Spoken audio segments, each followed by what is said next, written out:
ખોડલધામ સંગઠનના અધ્યક્ષ બન્યા અનારબેન પટેલ। ચેરમેન નરેશભાઈ પટેલ દ્વારા તેમના નામની જાહેરાત કરાઈ છે।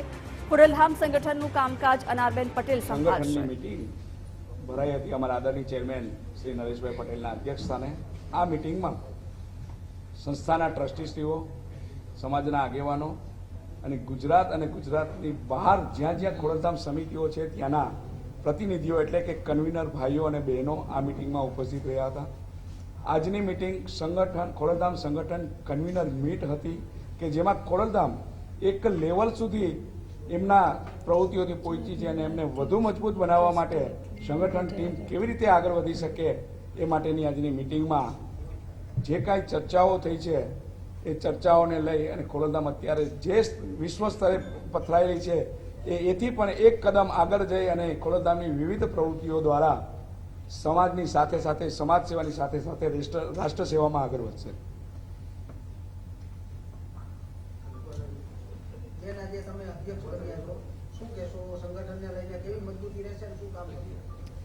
જી, તો આજનો અમારો ખોડલધામ ટ્રસ્ટનો એટલે આપણે આજે 21મી જાન્યુઆરીએ 9મો પાટોત્સવ હતો અને એ પાટોત્સવના ભાગરૂપે અમારી જે સંગઠનની ટીમ છે અમે લાસ્ટ 8 થી 9 મહિનાથી અમે મહેનત કરતા હતા અને ઘણા બધા ગામડાઓ સુધી પહોંચ્યા, જિલ્લાઓ સુધી પહોંચ્યા અને આજનો દિવસ અમારા બધા માટે બહુ સારો દિવસ હતો અને એનું કારણ એ હતું કે આજે અમે અમારા જિલ્લા કન્વીનર અને તાલુકા કન્વીનરની જાહેરાત કરવા જઈ રહ્યા હતા। મને જે સંગઠન અધ્યક્ષ બનાવવામાં આવી એ પણ ભાઈની વડપણ હેઠળ એમના ચેરમેન પદના નીચે અમારા આવા સંગઠન જેવા બીજા ઘણા પ્રકલ્પો ચાલે છે જેમાંથી એકમાં મને સંગઠન અધ્યક્ષ બનાવી અને એ બી હોદ્દાની રૂએ। આમાં એ જોવાની વાત એ છે કે ખોડલધામ ટ્રસ્ટ એ હંમેશા કમિટીઓથી ચાલતું આવે છે। હોદ્દાના ભાગરૂપે કન્વીનર સહકન્વીનર બનતા હોય અને બદલાતા હોય તો દર વર્ષે 2 વર્ષે હોદ્દાના ભાગરૂપે દરેક જણ આવે અને દરેક જણ કામ કરે। આ એક એવી સંસ્થા છે જે ડિસિપ્લિનથી ચાલે છે અને સિસ્ટમથી ચાલે છે। એટલે હું મીડિયાને અનુરોધ કરીશ કે જે ખોટી વાતોને પ્રચાર થઈ રહ્યો છે એ ના થવો જોઈએ, કારણ કે જે આજ મેં મા ખોડલની સાક્ષીમાં અમે આ કામ કરી રહ્યા છે એની પવિત્રતા જળવાય એટલો અનુરોધ હું તમને બધાને ચોક્કસ કરું છું। બીજી વાત, આજે જેનીબેન ઠુમરને પણ ટ્રસ્ટી બનાવવામાં આવ્યા અને એ બી કેમ આટલા વખતથી એ પણ અમારી સાથે સંગઠનમાં મહેનત કરે છે। તો આજે બીજી એક બહેનને ટ્રસ્ટી બનાવ્યા, એક બહેન તરીકે મને પહેલી ટ્રસ્ટી બનાવેલા, આજે બીજી બહેન ટ્રસ્ટી બન્યા અને એનાથી બી વધારે આનંદ એ કે આટલી બધી મહેનત જે લોકો કરે છે એને હોદ્દા મળી રહ્યા છે।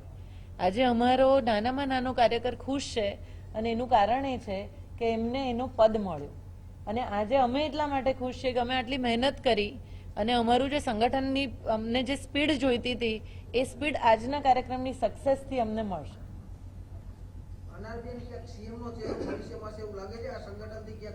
આમાં એક વસ્તુ તમને કહું કે આને તમે બીજા રસ્તે લઈ જવાની કોશિશ જ ના કરશો। હું તમારા બધા જોડે અપેક્ષા રાખું છું કે આ કોશિશ ના હોવી જોઈએ।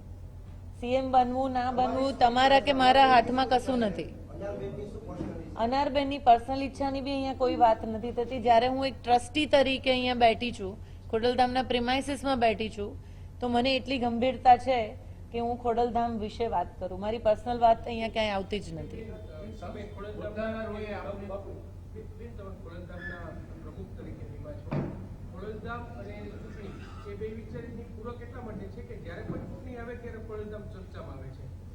સંસ્થા સાથે જોડાયેલા છો, આપ શું અપેક્ષા રાખો છો? આના થકી રાજકીય સફળ તમારી થશે અથવા તો તમે રાજકારણમાં ઇન્ટરફિયર કરશો ખોડલધામ?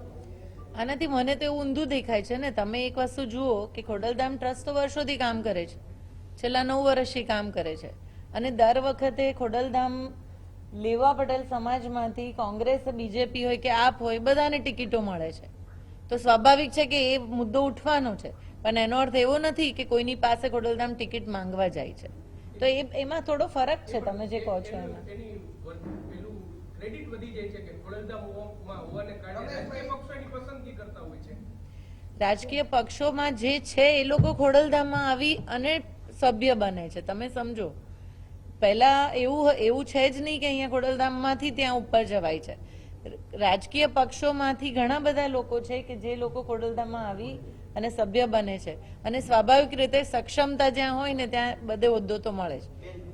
34 વર્ષથી આપ સેવાકીય પ્રવૃત્તિ સાથે સંકળાયેલા છો. આપની આગામી દિવસોમાં રાજકીય ક્ષેત્રે કોઈ શરૂઆત કરવાની ઈચ્છા ખરી? આપનું પર્સનલ તમે મને 34 વર્ષથી બધે જ વખતે ન્યૂઝે મારા માટે લખ્યું છે. કોમન વસ્તુ છે. જ્યારે પણ ઇલેક્શન આવે છે ત્યારે મને તમે ખાલી મીડિયા ટિકિટ આપે છે. સાચી વાત છે. પ્રોફાઇલ મારી ક્યારેય બની જ નથી. અને મારે માંગવી હોય તો મને આ રસ્તે કે આ રસ્તે જવાની જરૂર દેખાય છે આપ સૌને? હું તમને પૂછું છું. એવું કાંઈ છે જ નહીં. તો મને હું 34 વર્ષથી સેવામાં કરું છું. હું જેટલું બી કામ કરું છું હૃદયથી કરતી હોઉં છું. મારી સંસ્થાઓ જોઈ લો તમે કે હું જ્યાં પણ ક્યાંય બી નાનું મોટું મેં પદ લીધું છે ક્યારેય કોઈ બે વસ્તુ મેં ભેગી નથી કરી. અને એ ગંભીરતાથી આટલા વર્ષોથી હું કામ કરી રહી છું. જો હું તમને એક વસ્તુ કહું કે આ અત્યારે જે વાત કરવી છે ને એ વાત એટલું ચોક્કસ કહીશ કે મને તમારા થકી એક જ વાત જોઈએ છે કે લેવા પટેલ સમાજના નાનામાં નાના ઘર સુધી એટલો મેસેજ જાય કે આ એક એવો સક્ષમ સમાજ છે કે જે તમને તમારા સુધી પહોંચવાની કોશિશ કરી રહ્યો છે. અમને જોઈએ છે કે અમારી નાનામાં નાની વિધવા ત્યક્તા બહેનો, અમારા યુવાનો, અમારા બાળકો જે મોટા થઈ રહ્યા છે, કદાચ જેને અમારા સમાજના હેલ્પની જરૂર છે ને એ હેલ્પ તમારા થકી પહોંચે, બસ એ જ અમારી અપેક્ષા છે. જી જી પડકારો સ્વાભાવિક છે કે ગામ અલગ છે, ગોળ અલગ છે, સમજો છો ને. અને અહીંયા તો હું જોઉં છું કે કાઠિયાવાડમાં અટકો પ્રમાણે સમાજો અલગ છે અને બધાના પોતપોતાના અલગ અલગ સમાજોમાં અલગ અલગ નેતાઓ છે. સ્વાભાવિક રીતે બધાને એક પ્લેટફોર્મ પર લાવવા માટે દરેક જણની વિચારસરણીને ભેગી કરવી પડે અને એના માટે અમે જઈએ, એમની સાથે બેસીએ, એમની જોડે વાટાઘાટો કરીએ, ત્યારે બધા એકબીજા સાથે મળે છે અને ભેગા થાય છે. એટલે પડકારો તો બધે જ છે. એટલા માટે પત્રકારો એટલા માટે પૂછે છે કે જ્યારથી તમારી નિમણૂક ત્યારથી એક જ ચર્ચા છે કે બેન હવે રાજકારણમાં એન્ટ્રી કરશે અથવા તો આવનારી વિધાનસભા લડશે અને મોટું પદ મેળવશે. એટલા માટે બધા પત્રકારો પૂછે છે કે લોકોની અંદર બેન ચર્ચા છે સૌરાષ્ટ્ર હોય ગુજરાત. ટ્રસ્ટી તરીકે મારી નિમણૂક થઈ. એટલા માટે બધા લોકોને પણ એવી અપેક્ષાઓ છે. મારી અહીંયા ટ્રસ્ટી તરીકે નિમણૂક થઈ એ પછી ઇલેક્શન એક આવીને ગયું તો એ જવાબ નથી. તો બેન નરેશભાઈ એક વખતે બોલ્યા હતા કે ક્લાર્કથી લઈને મુખ્યમંત્રી સુધી આપણો હોવો જોઈએ લેવા પટેલ સમાજ.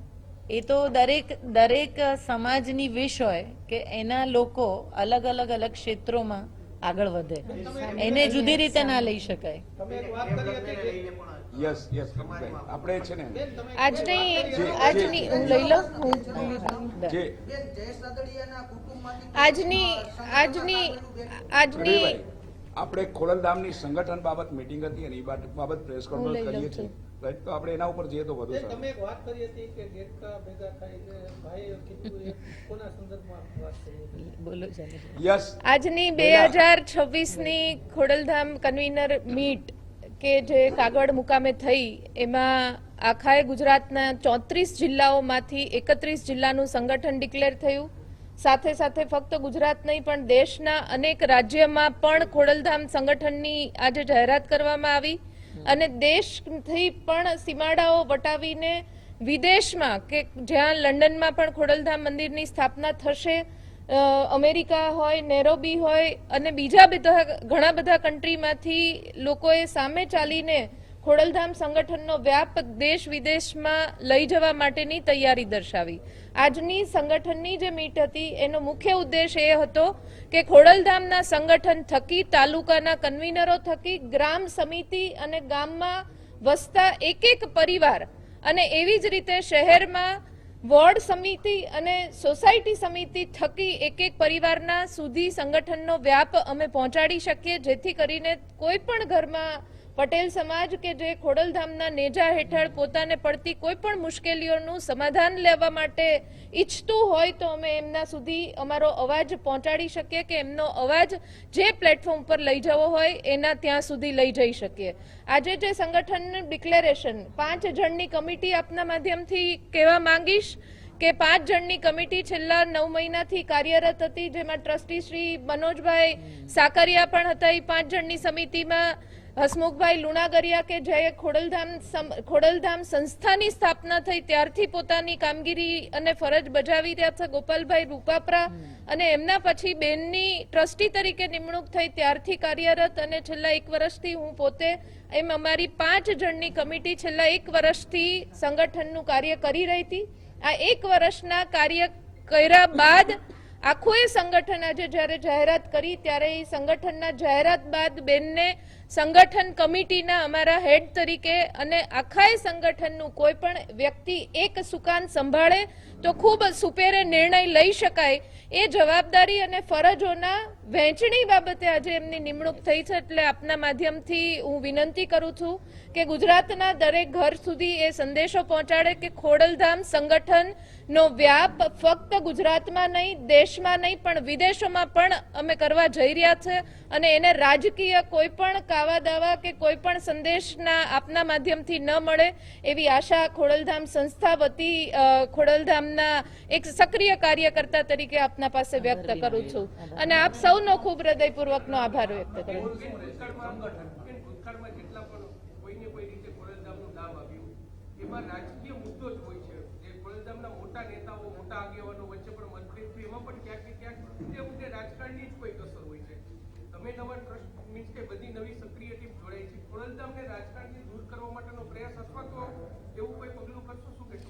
સંગઠનનો વ્યાપ જેટલો મજબૂત બનશે એટલો દરેક વખતે ફક્ત ખોડલધામ સંસ્થા સૌરાષ્ટ્રમાં આટલી સક્રિયપણે અને દરેક ઘર સુધી પહોંચેલી છે એટલે ક્યાંક એમનો જે તેજ છે એ તેજ ઓછું કરવા માટેનો ક્યાંય એજન્ડા તો નથી, એ પણ વિચારવું પડશે, અને એ આપના માધ્યમથી દરેકે વિચારવું પડશે. એટલે જ્યારે સંગઠનની વાત આવતી હોય ત્યારે વિવાદોની વાત કરીને, જ્યારે સંગઠન અને સમાજને એક કરવાની વાત આવતી હોય ત્યારે બીજી વાતોને ડાયવર્ટ ન કરીને જે આ ભૂતકાળમાં બનેલી ઘટનાઓ બન્યું હશે, આ જ જગ્યાએ આ બાબતે ખુલાસાઓની મીન્સ કે જે બન્યું હશે એટલે અમે તો એમ જ કહેવા માંગીએ છીએ રાજકારણ ન જોવું જોઈએ. તમે પણ આ બાબતને માનો? આ રાજકારણ ન હોવું જોઈએ એનો સીધો દાખલો તમારી સામે અમે બંને બહેનો બેઠા છીએ કે એકનું બેકગ્રાઉન્ડ બીજી પક્ષનું છે, મારું બેકગ્રાઉન્ડ બીજા પક્ષનું છે, સાથે બંને ટ્રસ્ટીઓ છે, એ પોતે સામાજિક રીતના પોતાના હોદ્દાઓ સુપેરે એની જવાબદારીઓ નિભાવે છે. એટલે દરેક પ્રકારના સંગઠનમાં પ્રતિનિધિત્વ અને મેસેજ આપવા માટે તમારી સામે અમે બેઠા છીએ ત્યારે આપને વિનંતી કરીએ કે ખૂબ પોઝિટિવલી લોકોના કામ કેવી રીતના થઈ શકે, રાજકીય પક્ષો કે બીજા રાજકીય નેતાઓની કિન્નાખોરીથી દૂર રાખીને લોકોને મદદ કરી શકે એવું સંગઠન અને સમાજ અને સંસ્થા કામ કરવાનો નિર્ધાર સાથે આજે આ સંગઠનની મીટ કરી છે. તો આપના માધ્યમથી આ સંદેશ ઘર ઘર સુધી પહોંચે એવી વિનંતી પણ છે. અત્યારે તમે શું કામ ડાયવર્ટ કરવા માંગો છો? કોઈ પણ વાત ત્રીજી વખત બોલી રહી છું કે જ્યારે સંગઠનની, સમાજની ને જે સંસ્થાની વાત કરે છે આજની પ્રેસ કોન્ફરન્સ આપના માધ્યમથી જે સંદેશ આપવા